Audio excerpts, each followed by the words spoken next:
Buenas tardes, mi nombre es Saúl González, responsable del Departamento de Arquitectura de Deloitte y bueno, soy el encargado de abrir esta jornada de networking para desarrolladores. La charla que vamos a ver pues, es el de desarrollo de arquitecturas web para tecnologías open source. Y antes de comenzar con la charla, bueno, me gustaría agradecer a toda esta gente que está por aquí, que ha organizado esto y que fue capaz de traerse el Betaviers aquí a Asturias, ¿de acuerdo? Y también es especial por el parte a Luis, que bueno, gracias a él pues, estoy hoy aquí delante dando esta charla. La charla la estructuraremos en los siguientes apartados, ¿vale? En primer lugar, pues haremos una pequeña introducción de los conceptos básicos que vamos a ver. Luego nos fijaremos en el mundo open source, por qué es importante el mundo open source y por qué pues, últimamente se está poniendo un poco de moda. Luego, pues quizás el punto más interesante de esta charla será nuestro tercer apartado, que es el desarrollo de una arquitectura, ¿de acuerdo? Haremos un pequeño roadshow, una pequeña simulación de cómo definir y montar una arquitectura web. A continuación veremos el gran olvidado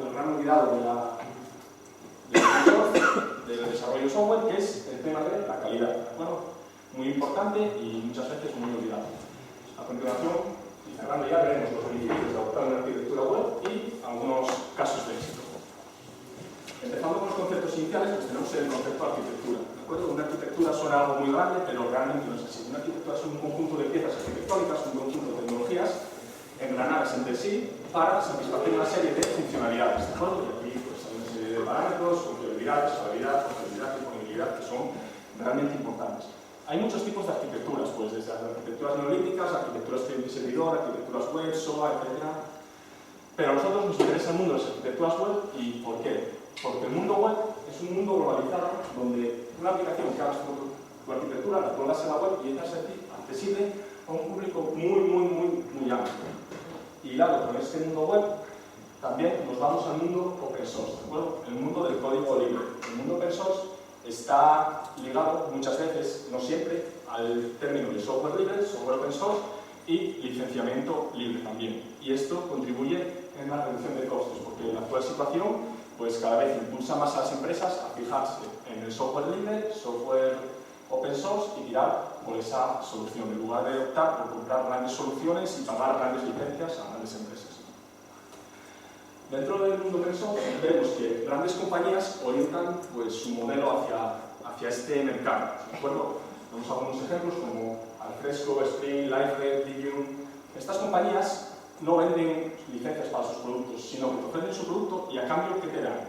Te dan programas de soporte, formación, partners, versiones enterprise, versiones community y modelos de certificación. Y con estos mecanismos hacen un poco el retorno de la inversión, con lo cual el mundo open source también es, desde el punto de vista empresarial, es interesante. Y no solo grandes compañías se dedican a este mundo, sino que pequeñas compañías y pequeños grupos de desarrollo, pequeños grupos de desarrolladores, pues también tiran por estas herramientas y gozan de gran difusión y prestigio. Pues tenemos una pequeña compañía, CASI, que hace pues, un sitio de diseño llamado CAS, Redmine, sistema de gestión de proyectos, o una herramienta BPM como es Bonita, una compañía que es Bonita Soft.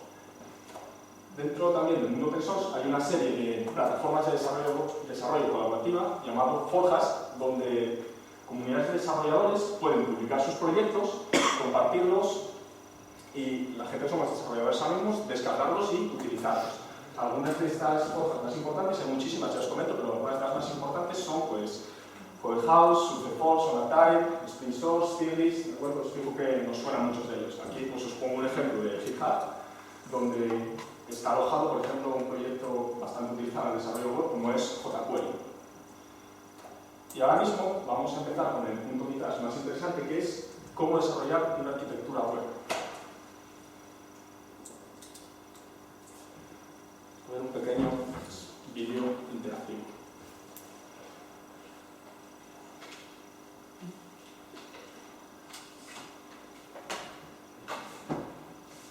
Cosas del directo. Un poco de rodar la presentación. Aquí estamos. Muy bien. Empezamos con el desarrollo de nuestra arquitectura web bajo tecnologías open source. ¿Cuál es el primer paso que tendríamos que dar para enfocar nuestra arquitectura?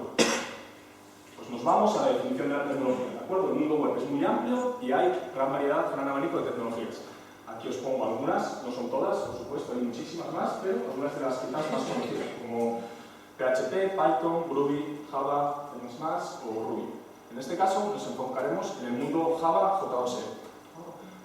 Siguiente paso de la definición de nuestra arquitectura. No es empezar, es decir, una tecnología y empezamos a coger herramientas y ensamblar herramientas. No, muy importante la parte de definición de patrones de diseño. ¿De acuerdo? Definición de patrones de diseño. Los patrones de diseño son soluciones estándar a problemas pues, muy comunes. Y muy importante, siempre que enfocamos un nuevo desarrollo, fijarnos en patrones de diseño. Aquí os pongo algunos. Patrón de diseño de arquitectura es Model 2, patrón for controller, view helper, pues intercepting filter, business object, database object, singleton, hay una serie de patrones. ¿De acuerdo? En nuestro caso utilizaremos una arquitectura basada en el patrón de diseño Model 2, que es una extensión de la arquitectura web del patrón modelo vista controlador. Organización de nuestra arquitectura en 3 capas. La primera de nuestras capas, nuestra arquitectura, es la capa controladora, ¿de acuerdo? La capa que va a gestionar pues, todas las peticiones. Realizaremos un brainstorming, un estudio de mercado, comparativa de soluciones y veríamos las diferentes tecnologías. Pues nuestro querido y arcaico Struts, Struts 2, Spring MVC, Spring Workflow, Framework Spring, otros proyectos más novedosos como por ejemplo J2 Sim o Google UX. Bueno, en este caso, pues por elegir una arquitectura compararíamos pros y contras, ventajas, inconvenientes y cómo se adaptarán a nuestro modelo. Seleccionamos Spring MVC y pasaríamos a la capa de vista. De igual forma, realizaremos un estudio de las alternativas, eligiendo pues, varias tecnologías como GWT, JSP, GMark SpringMaker, JSF y cualquiera de sus implementaciones, ya sea MyFace, iSpace, Rich, pues cualquiera, o si queremos irnos a lo último, pues podríamos optar por HTML5, ¿de acuerdo? Un poco en fase de expansión ahora mismo. Estaríamos, en este caso, por GWT. Vamos a tecnología. Y nuestra capa de modelo, la capa de persistencia, pues aquí os pongo diversas herramientas. Estándar de JPA, herramienta con una gran difusión también, y sobre esa misma estándar pues tenemos Hibernate, una herramienta muy extendida en el mundo open source, con una gran popularidad y pues muy robusta, con muchos años a la espalda. Otras herramientas más pequeñas, como por ejemplo XORM de Glycerin, también en herramientas ORM, o frameworks más ligeritos de mapeo objeto relacional, como MyLattes.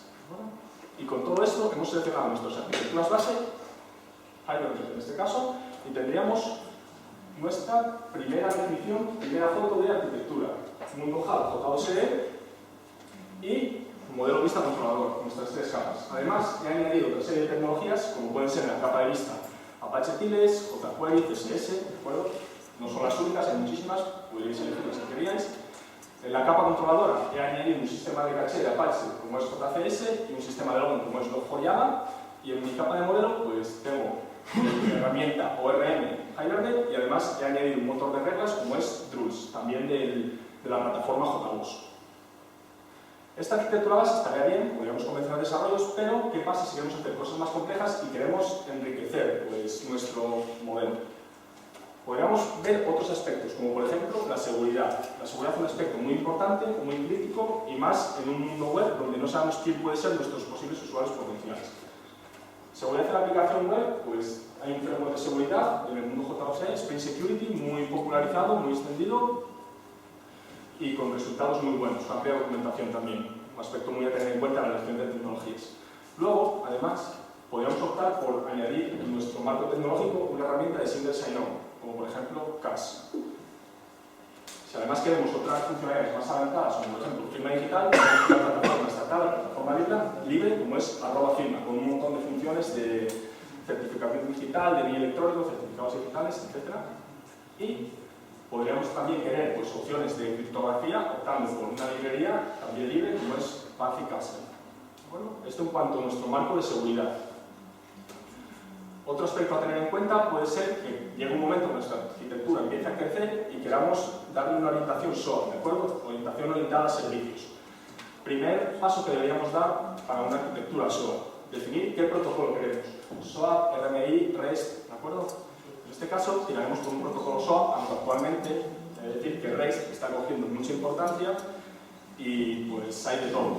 Encontraréis si buscáis en documentos con ventajas de REST, ventajas de SOA, etc.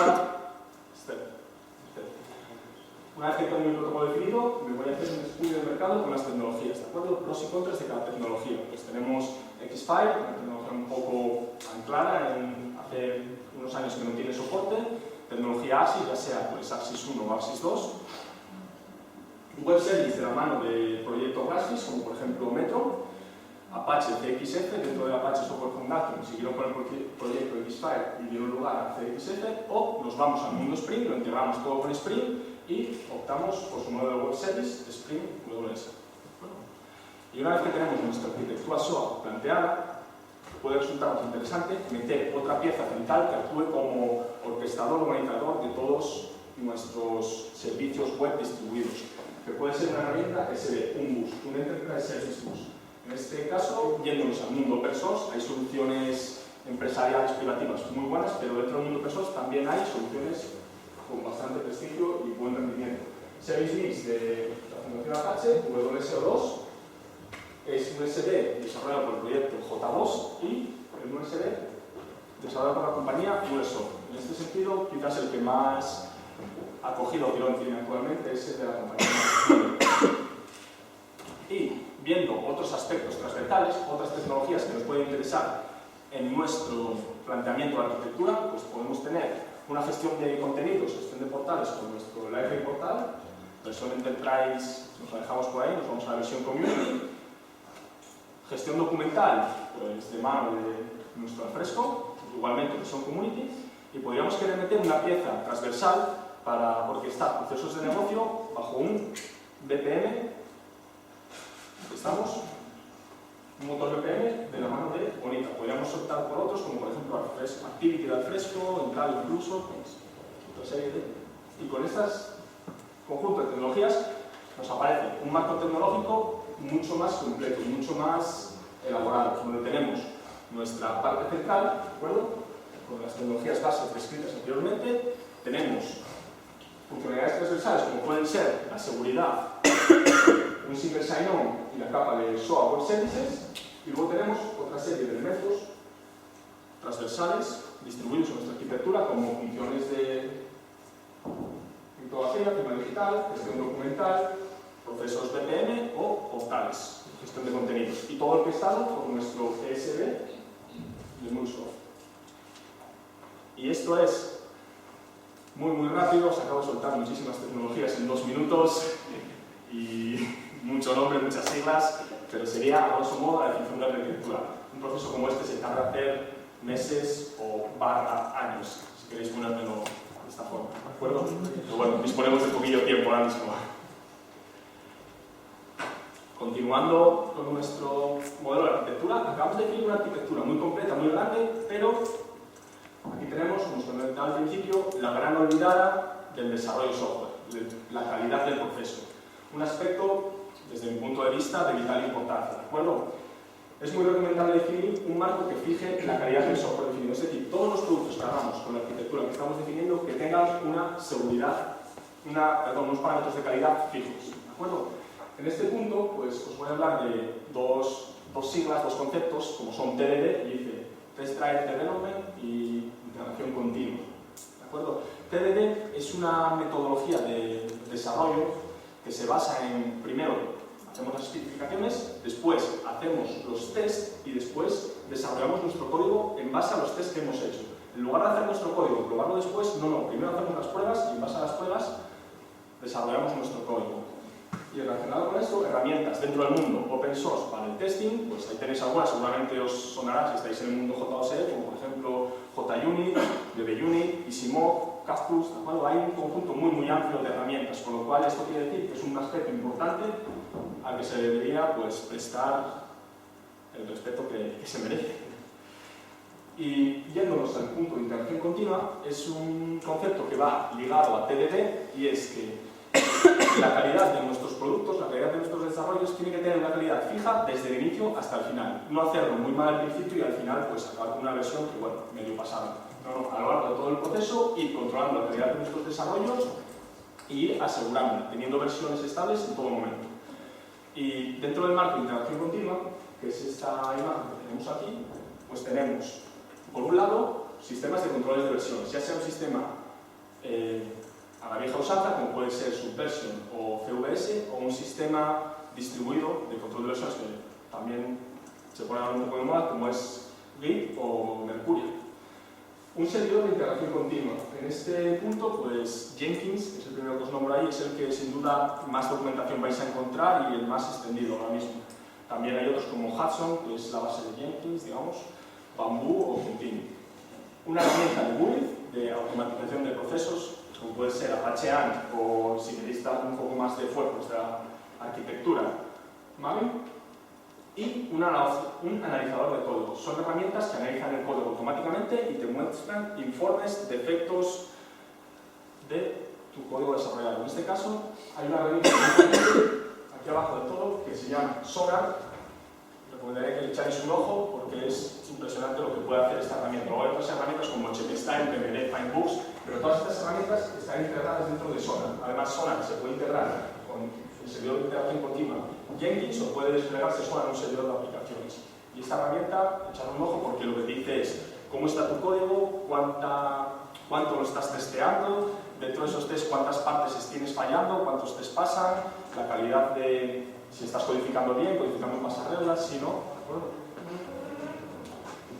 Y por último, ya cerrando la charla, pues vamos a hablar de qué beneficios tiene la adopción de una charla por un grupo de desarrolladores, por una empresa, ¿de acuerdo? ¿Qué tenemos que decir para que nos dejen hacer esto?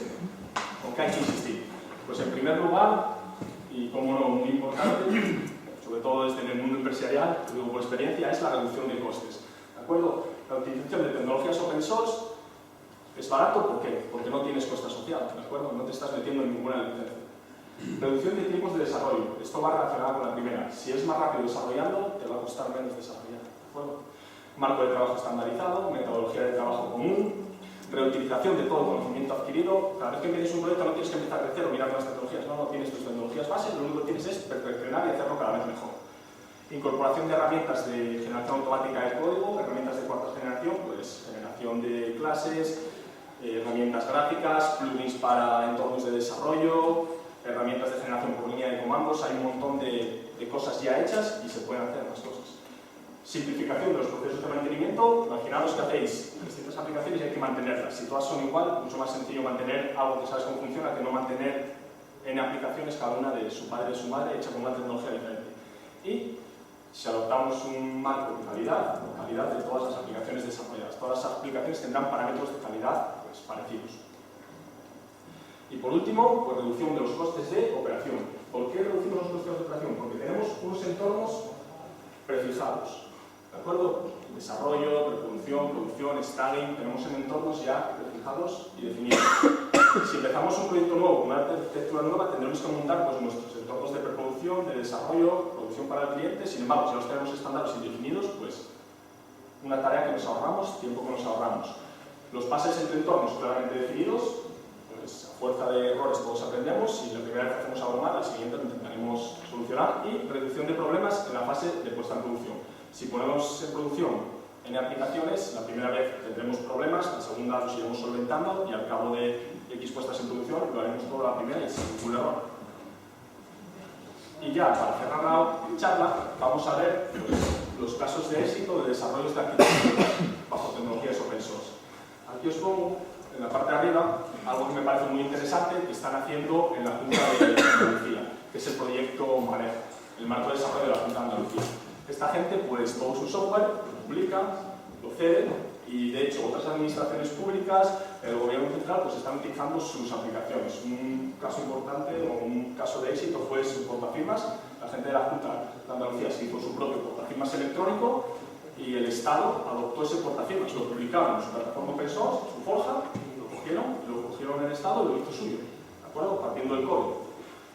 Luego, otro caso de éxito, lo vamos a poner un poco entre comillas, hay que mirarnos el ombligo, aquí, lo tenemos aquí en casa. Tenemos el Open Framework. Aquí en el Principado de Asturias, la Administración Central trabaja con un framework y este framework hay una parte que se ha liberado, pero no se ha invertido el suficiente esfuerzo y de hecho la comunidad de desarrollo está muy parada, se siguen liberando versiones, pero no hay desarrollos hechos, no hay equipo open source anónimo trabajando, o sea, es un poco, lo tenemos un poco desdejadillo. También es cierto que el marco tecnológico es un poco de hace X años, ¿de acuerdo? Luego tenemos otra herramienta como es AppFuse, es una herramienta de generación de aplicaciones. Si tenéis que empezar una aplicación web, no sabéis con qué empezar, miraros la página de AppFuse, os vais a pasar 10 minutos leyendo documentación, 5 minutos metiendo comandos y configurando y vais a tener una aplicación, un marco ya hecho. ¿De acuerdo? Es una pasada esto de AppFuse. Si alguno lo conoce, pues sabrá de lo que da, y si no, muy interesante también. Y luego tenemos también el último punto, que es el CENATIC, Centro Nacional de Referencia de Aplicación de las TIC basadas en fuentes abiertas, con un nombre bonito, y es nada, una forja donde un organismo del Estado pues, publica un montón de documentación, un montón de documentos técnicos y también software, ¿de acuerdo? Aquí está muy bien, tiene bastante documentación. Y bueno, hasta aquí la arquitectura, y veo alguna gente que trabaja conmigo, o sea que voy a ponerle una pequeña slide para ellos, que es, siempre que tengáis una arquitectura, acordaros de definir bien un roadmap y qué es, dónde estamos, qué vamos a hacer y sobre todo a dónde queremos llegar, ¿de acuerdo? Y hasta aquí, pues, mi pequeña aportación a este tablillo. Muchas gracias.